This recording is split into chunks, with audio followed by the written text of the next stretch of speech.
Morning student, मैं Ram Shukla.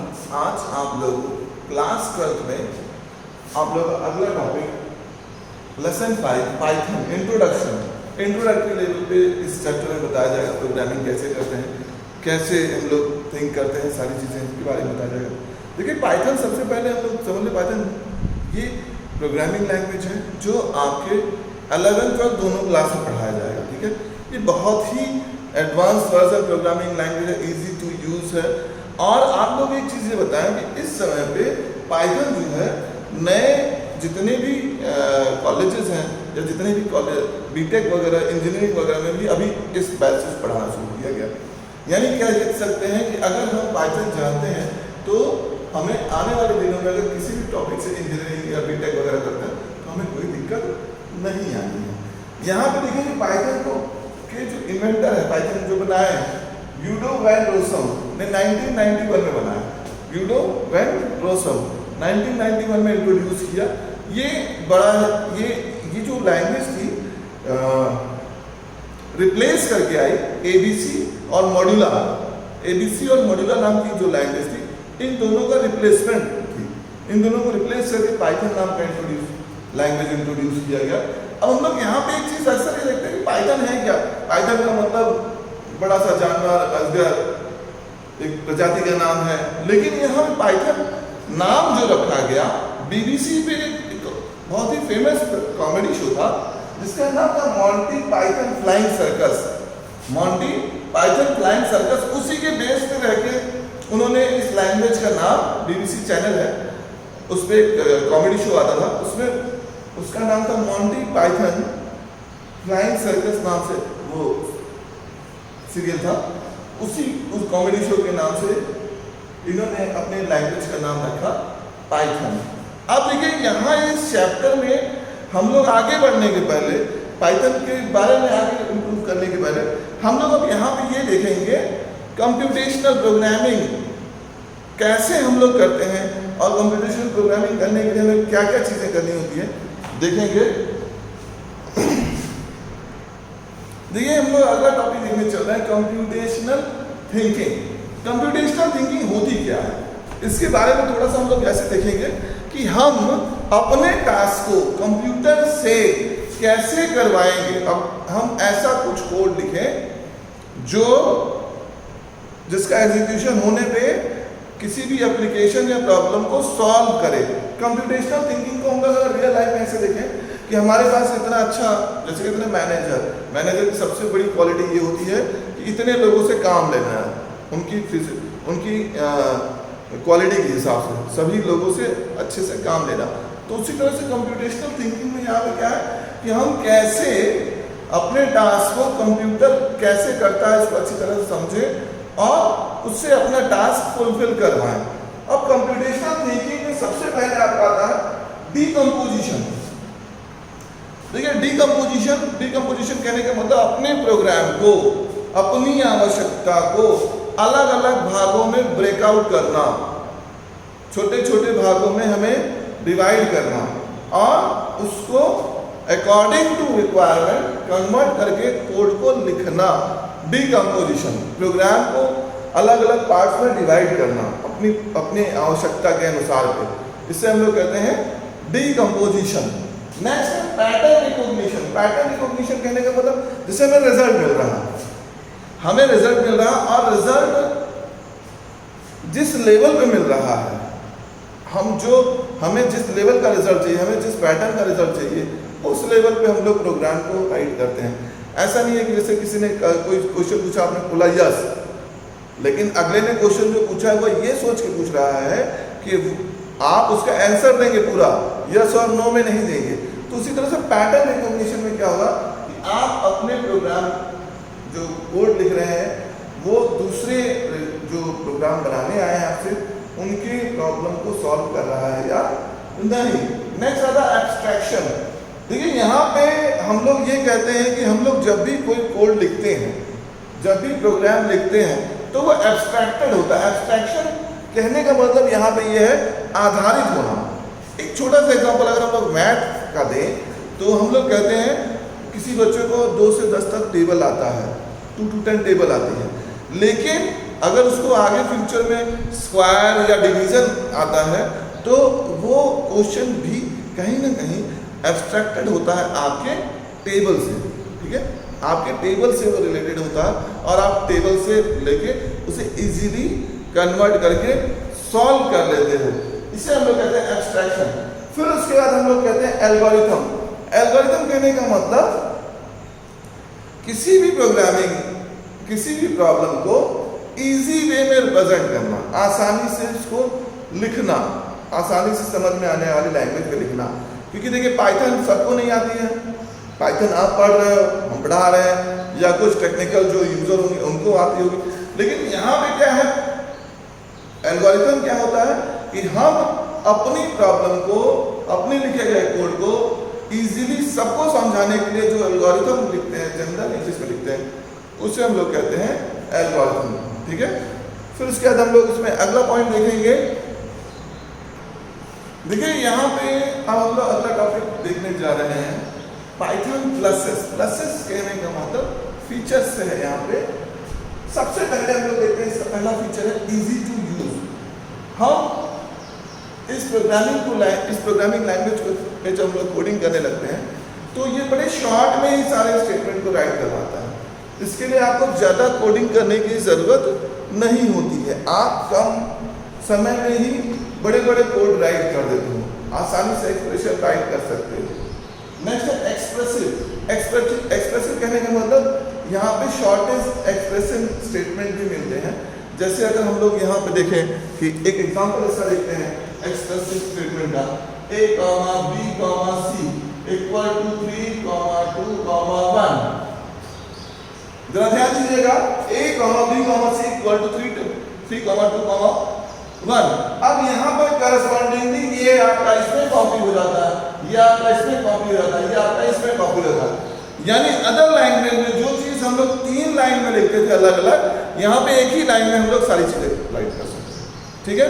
Shortest expression लिखना पड़ता है, हमें ज्यादा समय देने की जरूरत नहीं होगी। नेक्स्ट पॉइंट है इसका इंटरप्रेटेड लैंग्वेज। इंटरप्रेटेड कहने का मतलब इसके अंतर्गत इंटरप्रेटर यूज किया जाता है, कंपाइलर का उपयोग नहीं किया जाता है। ये इंटरप्रेटेड लैंग्वेज है, लाइन बाय लाइन एग्जीक्यूट करता है इसमें। नेक्स्ट है क्रॉस प्लेटफॉर्म। क्रॉस प्लेटफॉर्म यहाँ पे कहने का मतलब ये ऐसा लैंग्वेज है जिसके प्रोग्राम या कोड या जिसके प्रोग्रामिंग करने के लिए आपको किसी खास तरह के प्लेटफॉर्म की जरूरत नहीं होती है। ये विंडोज में भी चलता है, लाइनक्स में भी चलता है, एंड्रॉइड में भी चलता है, हर तरह के प्लेटफॉर्म पे ये वर्क करेगा। नेक्स्ट है आपका free and open source. Free and open source. Free and open source कहने का मतलब आप इस प्रोग्रामिंग लैंग्वेज को डाउनलोड करने के लिए अलग से पे वगैरह नहीं करना, इंटरनेट से आपको फ्री में मिलता है। एक पॉइंट इसमें था कंप्लीटनेस। अब ये इससे रिलेटेड था फ्री एंड ओपन सोर्स से।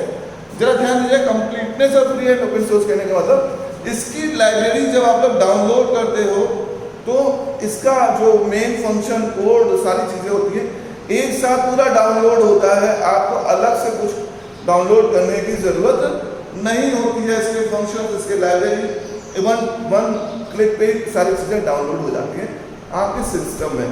और ओपन सोर्स कहने का मतलब कि आप इसके अंतर्गत कोडिंग करके मॉडिफाई कर सकते हैं, नई लैंग्वेज इंट्रोड्यूस कर सकते हैं, इसीलिए इसे फ्री एंड ओपन सोर्स कहा गया है। नेक्स्ट है variety of uses. Variety of uses कहने का मतलब अलग अलग कई जगह पे इसका यूज किया सकता है। जैसे वेब एप्लीकेशन, वेब डिजाइनिंग के लिए यूज किया सकता है, स्क्रिप्टिंग के लिए ASP.NET, ADO.NET में इसका यूज किया जाता है, गेम तैयार करने के लिए यूज किया सकता है, सिस्टम एडमिनिस्ट्रेशन के लिए यूज किया सकता है, GUI प्रोग्रामिंग के लिए, ग्राफिकल यूजर इंटरफेस के लिए पाइथन के अलग अलग कई वर्जन इंट्रोड्यूस हुए हैं। डेटाबेस प्रोग्रामिंग आपने जैसे देखा, लिस्ट, टपल, डिक्शनरी, इन सब का यूज करते हुए आप लोग डेटाबेस प्रोग्रामिंग का भी यूज पाइथन के अंतर्गत कर सकते हैं। तो ये आपके इसके प्लसेस थे, फीचर्स थे जो हम लोगों ने यहाँ पे देखे। अब इसके बाद हम लोग इसका अगला पॉइंट देखेंगे, माइनसेस यानी कुछ कमियां भी हैं इसमें, उन कमियों को हम लोग इसमें देखेंगे। देखिए यहाँ पे हम लोग अगला टॉपिक देखने चल रहे हैं, पाइथन माइनसेस, डिसएडवांटेज। डिसएडवांटेज क्या है इसकी? Not a fastest language. Python fastest language नहीं मानी जाती। इसके प्रोग्राम्स जो होते हैं इंटरप्रेटर बेस्ड होते हैं, जिनकी कोडिंग लाइन बाय लाइन होती है, डिकोडिंग, और उसके problems line by line show होते हैं, ठीक है। इसीलिए फास्टेस्ट लैंग्वेज नहीं माना जाता है। नेक्स्ट वेस्टर्न लाइब्रेरी है C++ एंड जावा। आपने इसके पहले C++ जावा वगैरह पढ़ी होगी, तो इनसे बड़ी लाइब्रेरी इसकी खुद की नहीं है, इससे छोटी लाइब्रेरी होती है, तो हमें प्रोग्रामिंग टेक्निक्स आप ज़्यादा इम्प्लीमेंट नहीं कर सकते हैं। Not a strong type casting. Strong type casting कहने का मतलब होता है एक टाइप से दूसरे टाइप में कन्वर्ट करना, या किसी भी एक टाइप के वेरिएबल्स को दूसरे की वैल्यू को दूसरे में कन्वर्ट करना, तो इसके लिए बहुत स्ट्रॉन्ग एलिमेंट यहाँ पे नहीं मिली है। नेक्स्ट है not easily convertible. Easily convertible कहने का मतलब एक जगह से दूसरी जगह अगर हम कन्वर्ट करना चाहते हैं प्लेटफॉर्म में, तो इसको अलग अलग कंपाइलर्स की ज़रूरत पड़ती है, जो कि ईजी नहीं होता है। कभी कभी आपका प्रोग्राम कंप्रेस भी हो जाता है, ठीक है, कभी कभी आपका प्रोग्राम कंप्रेस भी हो जाता है, करप्ट हो जाता है, तो उस सिचुएशन में आपको फिर से रीराइट करना होता है आपका कोडिंग। नेक्स्ट देखेंगे इसमें अगला पॉइंट। देखिए यहाँ पे अगला चीज़ देखने चल रहे हैं, हम पाइथन प्रोग्राम रन कैसे कराते हैं, बनाते कैसे हैं, उस पर प्रोग्रामिंग कैसे करते हैं, इंस्टॉल कैसे करते हैं। अभी मैंने आप लोग को बताया ये ओपन सोर्स सिस्टम है, ओपन सोर्स सॉफ्टवेयर है, आप नेट से डाउनलोड कर सकते हैं। 2.7 पाइथन 2.7 डाउनलोड कर लीजिए, आप अपने कंप्यूटर से इसको रन करा सकते हैं। ध्यान दीजिएगा, जब हम लोग प्रोग्राम इंस्टॉल कर देते हैं तो आपको जो कोडिंग मिलती है, कोडिंग जो करनी है, तो पाइथन नाम का फोल्डर मिलता है आर प्रोग्राम में, और उसमें जाके आप देखेंगे एक मिलता है आईडीएल लिखा हुआ दिखाई पड़ेगा। आईडीएल पे क्लिक करेंगे, जैसे ही आईडीएल पे क्लिक करेंगे तो आपको एक विंडो ऐसे ओपन दिखाई पड़ती है, ऐसे शो होती है। अगर आपको अपने प्रोग्राम या छोटे मोटे command line by line execute कराने हैं, तो हम लोग डायरेक्ट यहाँ पे इसको लिख के एंटर करेंगे तो उसका रिजल्ट शो होने लगेगा। और अगर आपको कोडिंग करनी है, मॉड्यूल बनाना है, प्रोग्रामिंग करनी है, तो उस सिचुएशन में यहीं पे फाइल में जाके न्यू पे क्लिक करेंगे तो एक नया विंडो ओपन होता है। उस नए विंडो पे जाके आप अपने पूरे प्रोग्राम को लिखेंगे और सेव करेंगे, ठीक है। हम जब भी कोई फाइल बनाते हैं पाइथन में, तो उसका एक्सटेंशन .py होता है, ठीक है। पाइथन फाइल का एक्सटेंशन क्या होता है? py।